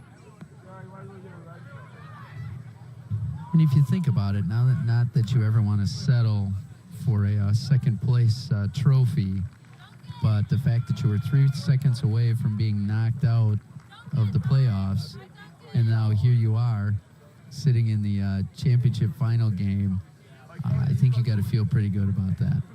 Well, what a year it's been for the soccer program as a whole, because you look at the girls soccer team, they were here at state this past June, first time since 2000. Lost in a semifinal against Oregon. Oregon would go on and fall in their championship matchup. And both these programs just well-versed. Boys and girls soccer having a great deal of success. At the Panthers, they were back at state for a 4th consecutive overall appearance. And as mentioned, lost this past year in the D2 final against Brookfield Central after they won a Division II championship in 2015 by knocking off Green Bay Southwest. I think for New Berlin Eisenhower, Coach Dombrowski in his second year with the coaching staff he has, I mean, things are looking up. They're going to be back here after a strong finish this year, and a lot of guys coming back. A lot of quality soccer being played in New Berlin, with New Berlin West, again, we mentioned earlier, drawing the attention of many in Division III, and finishing as the number 1 ranked team. So Emick makes his way off the field. No golf cart this year. Usually the trainer's got a golf cart so he can tool around a little faster. This time, Emick toughened it out by having to walk out his own power, and he appeared to be getting better as he get closer to that bench area, but again, still be looked at for precautionary reasons. Carter Emick is one of those guys that New Berlin Eisenhower can't do without. They need to hopefully they're able to get him back in right away. Because if you're Eisenhower, now you're looking at getting a goal or two. Just, get yourself back into it. Maybe you're thinking there's no way we're coming back from 3 down, but a goal or two would be nice at the end of the day. Feel better about yourself, feel better about your effort. Bierke and Kondowa in the corner. And Bierke also back out of the field. You have Bennett. Wind up there for Vance Pleka. I love that when the team runs 2 guys out to the corner, especially when you got talented players like Bierke and Kondowa. There's a header. Right off that at Aaron Cluck. Oh, man. If he puts that anywhere else, it's a goal, but he puts it right at Powell. Powell makes a good save. That just stresses the defense so much because there's so many options for those 2 guys taking that corner kick. As far as dribbling, attacking the goal, sliding the ball across, crossing it, even shooting. Stahovsky. Pleka. Service bounce in the front, and that's going to go wide off the cleat of Matt Prodell. And that's Eisenhower's had a couple of those opportunities this game. I would say I can count 3 where just a little different touch, little different direction. It's in the back of the goal. Just a step up. Zach Roscoe, who was back there. Unfortunately, I think a lot of soccer games are that way. You look back. We said it in our D3 game with McFarland. They're going to look back and go, man, there's a couple of those we should have put in the back of the net. And certainly for Eisenhower, too, there's a couple that were that close. This ball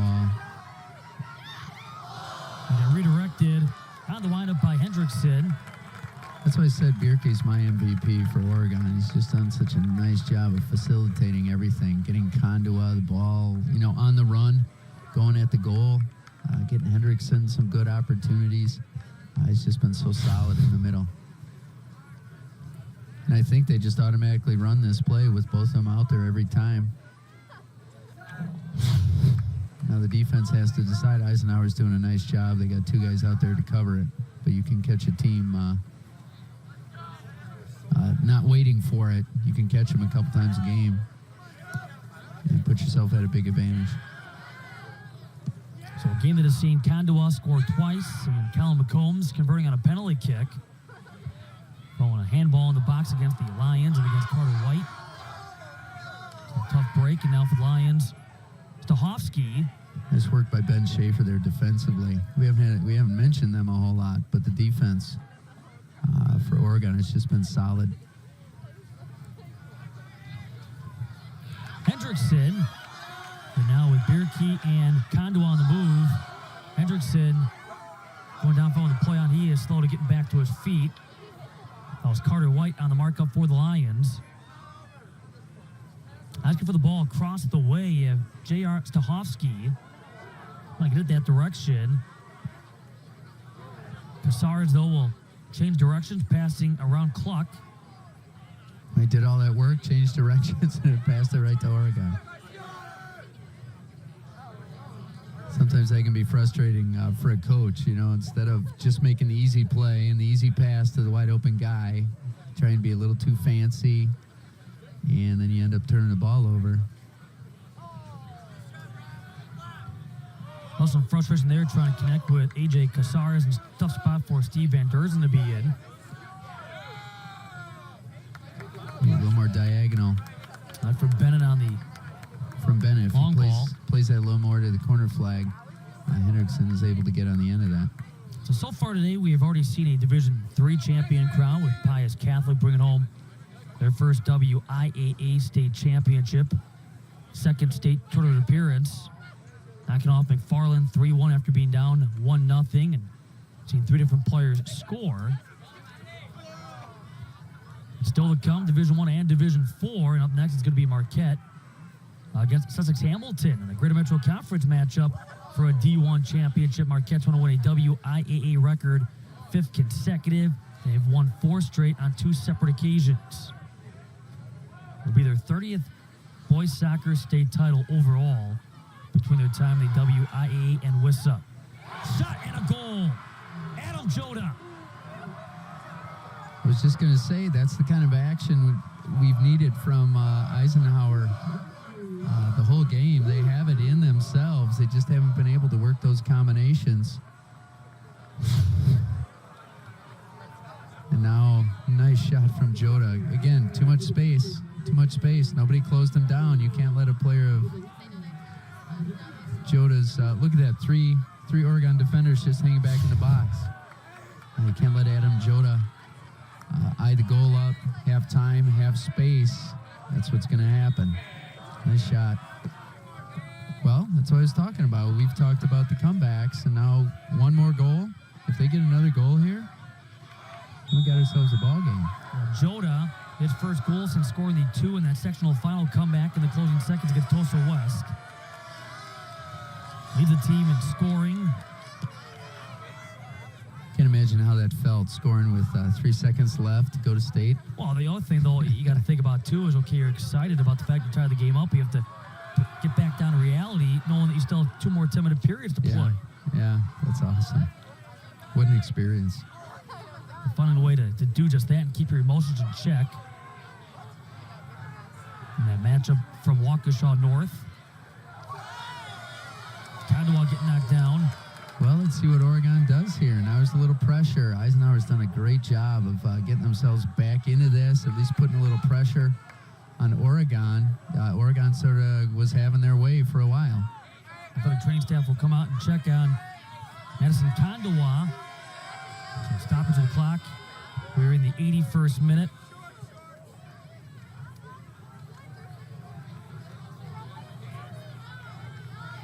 Hopefully Kondo is all right. He's played a fantastic game.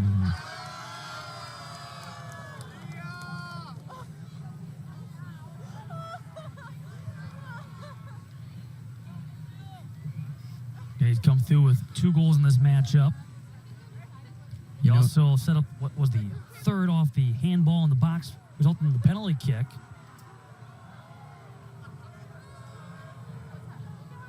You know who this helps, and I'd be a little upset if I were Eisenhower too. He's off the field. Let's get the game going, because this is a timeout. I'm trying to figure out what Emick's all upset about. He started to walk toward Wakandwa went down, and he had to be talked down. Well, that's why I'm thinking, why don't we get the game going? Okay, you see. Why don't we get the game started? Because this is a timeout. Okay, so the foul going there against Stahovsky. Emick's in the area, which I'm not so sure was a foul, but that's like a de facto timeout for Oregon. That's exactly what Oregon needed. A chance to catch their breath, get their composure back. I think that's what Emick was upset about. Fulmer takes the spot at Kandua. Apparently it was not a foul, but just simply out of bounds. So we throw in here for Oregon. Good. See, I agree. I didn't think it was a foul. But again, the timeout, you allow Oregon to get their composure. So I can understand why Emick's a little upset. I would have been upset. Emick battling on the near side with Zach Fulmer.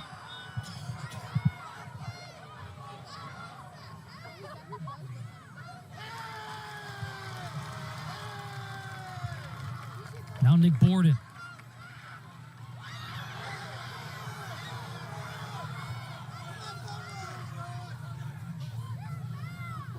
Back his direction and make a move on the near side. Zach Fulmer. Lions take over with Emick on the throw-in. Oregon wants to do, make sure they get the ball deep. Make Eisenhower go the full length of the field. You don't want to turn the ball over in the middle of the field, because that's where Eisenhower can get those counterattacks. Make their defense chase. Make them bring it up full length of the field. Get it down. We had a game this year where we were able to take it down in the corner and kill off the game. One of our players rested it up against the corner flag. He just sat there, and the defenders came over finally and couldn't do anything about it. But they're trying to kill off this game now. They'll need Kandua to get back in here, chase the ball to the corner, still remain dangerous. If you're in any trouble, got anything happening that you don't like, you just want to get it down to the corners. You want to keep it away from the goalie. You don't want Powell grabbing it and then punting it out. But make their defenders go back and chase it in the corners. The way Oregon has defended this season, has defended today, that just makes it all that much more difficult for the Lions to come back. Less than 8 minutes left here in regulation. And this game was scoreless after one half.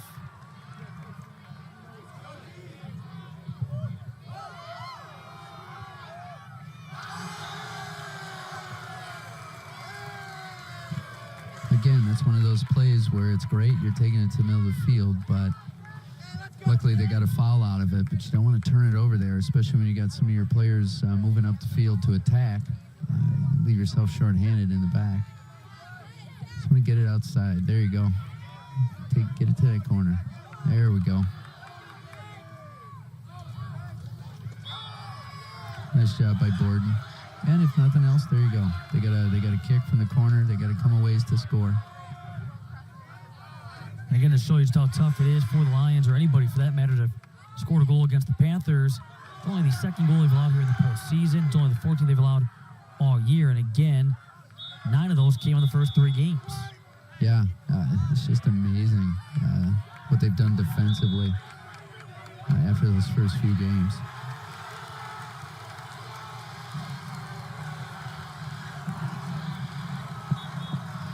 Not sure what just happened. Wakandwa about to sub back in for Oregon. This is exactly what Oregon wants. Time's going by. They got the ball deep.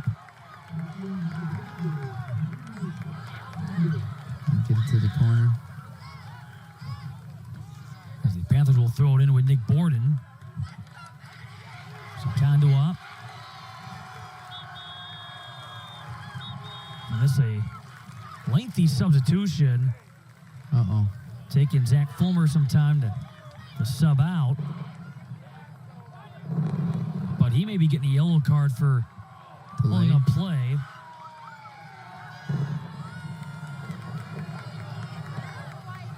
apparently not leaving in a timely manner.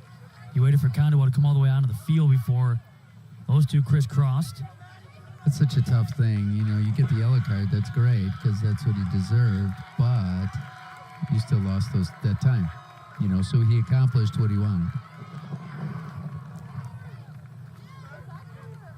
You know, you have that if a player goes down. Well, come on, yellow card state championship game. At this point, your season's over regardless, win, lose, draw, whatever. Exactly. So, I mean, it was worth wasting a few seconds.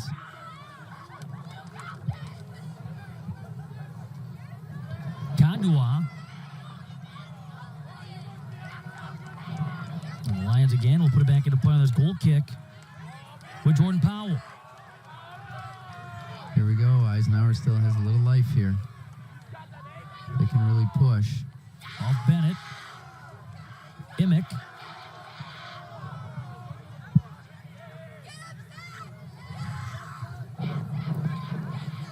Now on the near side with Pajarda.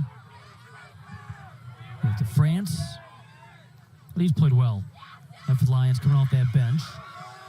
Now shook up for Ike is Stepan Pajarda. He's down right now.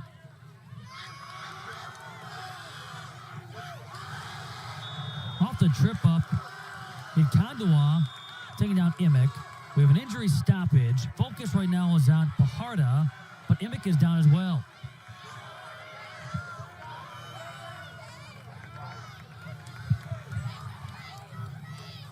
Pajarda's up. He's walking. Looks to be okay. See it one more time. First, this is how Pajarda went down.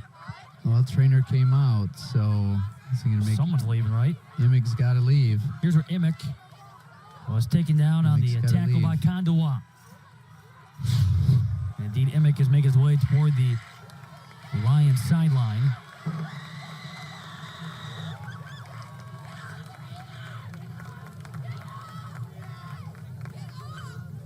Some of that's fatigue, too. You get a knock and take a few seconds to catch your breath. Emick being replaced by J.R. Stahovsky, but I think Emick's about to sub right back in. He's at midfield right now. For the time being, they'll move Zach Hippis on back and move Stahovsky up top. And Stahovsky's played a bunch, so I'm wondering if he's coming back out. Who's Emick going to come back in for? Or if they're going to try and throw him up top. Yeah, Emick's coming in and replacing Zach Hippis. Less than 5 minutes left here in this second half. Oregon at 1 point up 3-0. On the verge of their first championship in 2013, their third overall. After being a runner-up last year to Whitefish Bay. And I think if you're Eisenhower, you really want to push. Pitch forward, you got nothing to lose. Other than what the score looks like, 10 years from now. You've got an opportunity, throw numbers forward.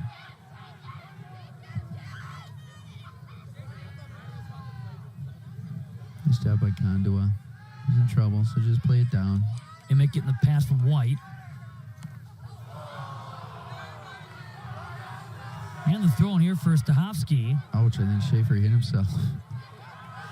Stahovsky in a piece. Yeah, Pajarda. And knocked away by Schaefer. Condowa. Left here for Emick. Good work by Eisenhower. They've been dangerous here at the end. Dangerous in the box. Take it right to Duncan Morgan.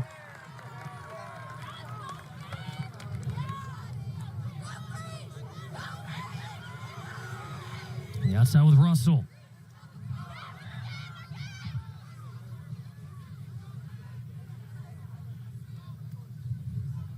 Panthers get ready to sub in Ian Moran, a senior defender.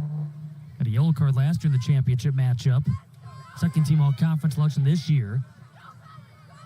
But among 18 seniors for Coach Mitchell's squad. 18. That's crazy. On a roster of 22. Yeah. Yeah. I hope they got a good JV team.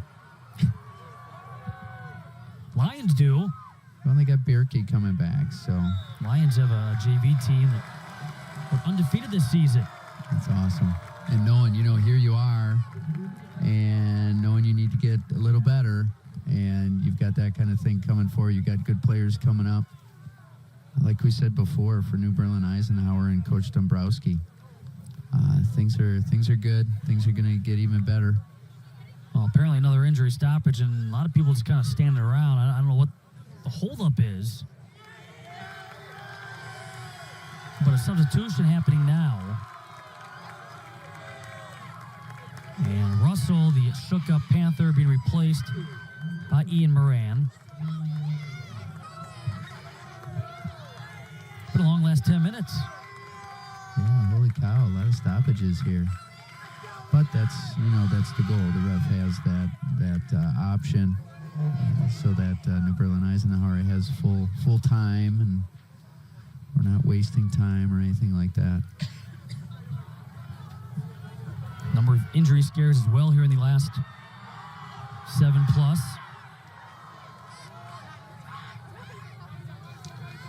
Looking back to the outside. Nice job by McCombs coming up. Bierke. Again, for Oregon, this will be their third title. They won one in 1998 and again in 2013. Lions in their first championship or second championship game appearance will be runner-up for the second time in 2 state tournament appearances.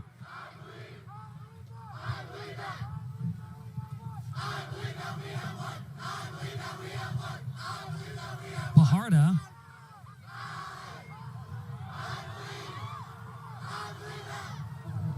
Just a touch or two away from a break. Pajarda was on the run there. Oregon will wrap up their season with 20 victories, a couple of defeats, and a couple of ties, unbeaten their last 21. The Lions will see their season come to a close at make that 17-4-1. With only their second loss over the last 17 tries. Well, I think for the Lions, they've continued to fight. Even at that point when the game seemed like it was out of reach, they've continued to go, continued to work hard. Jota scored the goal, put themselves back into it, and have had a reason to really get after it here the last 10, 15 minutes. And Oregon, for the most part, has stayed composed, didn't panic, despite the pressure Eisenhower was putting on them.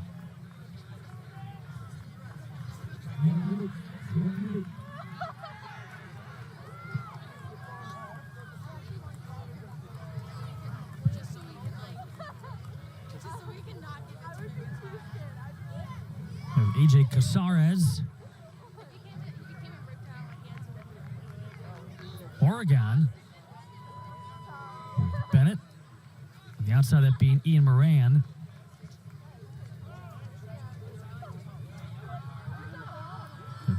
Kandua, was mentioned with 2 goals. You see hugs all around. Coach Mitchell, first year at the helm. Going to leave this field with a state championship. Congratulations to Oregon. Like we said, a lot of pressure, a lot of guys coming back, a lot of experience, a lot of skill. That 1-2 combo, though, of Coach Mitchell, but you can't discredit Kevin May's impact, too, after being the head coach last year and now taking on a different role as the associate head coach. It's been a complete team effort across the board of the coaching staff, too, but as the final seconds tick down, for the first time since 2013, for the third time in program history, the Oregon Panthers are Division II boys soccer state champions. And as a coach, you can be really good, but finally you got to have players who can execute it. And for the New Berlin Eisenhower Lions and the Oregon Panthers, both coaches lucky to have talented players who can execute what they want to do. A multi-goal performance for Madison Kandua. A penalty kick for Colin McCombs. Panthers wrapping up their season with 20 victories as they bring home the state championship in Division II. More to come from Beeline Soccer Park. It is Boys State Soccer, the 37th edition. You're watching Boys Soccer live on Fox Sports Wisconsin.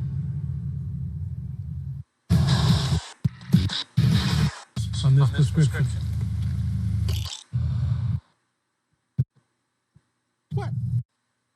Crazy. Need doesn't get better. I'm not even. Seriously? A year ago, the Oregon Panthers come right back here, and this time they're leaving as state champions in Division II, knocking off New Berlin Eisenhower by the final of 3-1. Jumping in front, 3-0. All 4 combined goals in this game occurring in the second half, but for the Panthers wrapping up what is a matchup, but again, the scoring taking place in the second half, and Kandawa on a takeaway, they will send it in. That in the Combs' fourth goal of the year came in the 71st minute. The Oregon Panthers had just releases after that. Lions are +1 in shots, yet Panthers are +5 in shots on for the Lions. The key stat that we just had up there was shots on goal. Only 3 for New Berlin Eisenhower out of 10 or 11 total shots. I mean, they had opportunities and they were in shooting range, just not enough on frame to challenge. Sussex Hamilton, it's boys state soccer on Fox Sports, Wisconsin. Able to choose every Kind of support.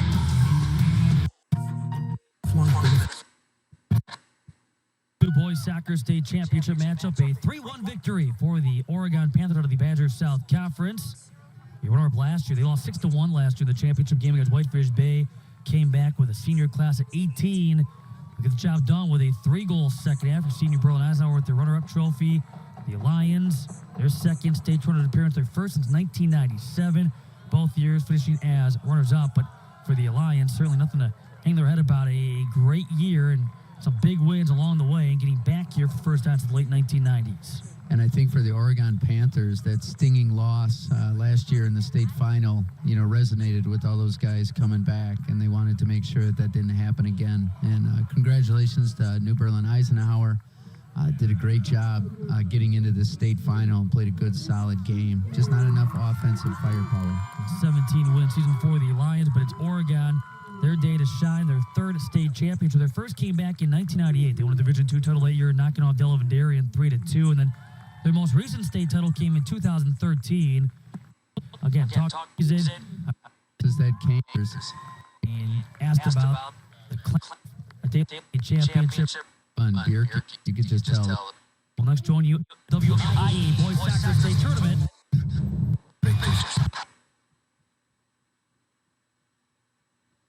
Visit fatgolf.com. Carrying experience. The Lux Cart 2.0 cart bags give you forward-facing pockets that allow for easy access. Both bags come with synthetic leather, offering you extreme luxury out on the golf course. While they provide bags for the golf course and your everyday life, Vessel's mission is to make a difference in the world. With their Buy a Bag, Give a Bag program, they're providing children all over the world with school backpacks. While their golf bags are sure to fit in our top golf bags,